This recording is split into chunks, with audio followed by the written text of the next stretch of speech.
Смартфондар, компьютерлер, теледидарлар, күйзелістер, ас қорыту қызметін бұзылуы, дұрыс тамақтанбау.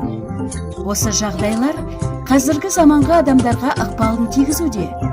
Көзі нашар көретіндер саны күн сайын артып келеді. Қоректік заттардың тапшылығы көз қызметінің төмендеуіне себеп болып отыр. Лютеин адам ағзасында өндірілмейді, сондықтан оларды жеке қабылдау қажет. А дәрумені қараңғыда көздің көруін жақсартады. Атоми ай-лютеин құрамында лютеин мен А дәрумені енген. Сондай-ақ оның құрамында қара жидек, ит бүлдірген, қара қарақат, аюбадан, ит жүзім бар.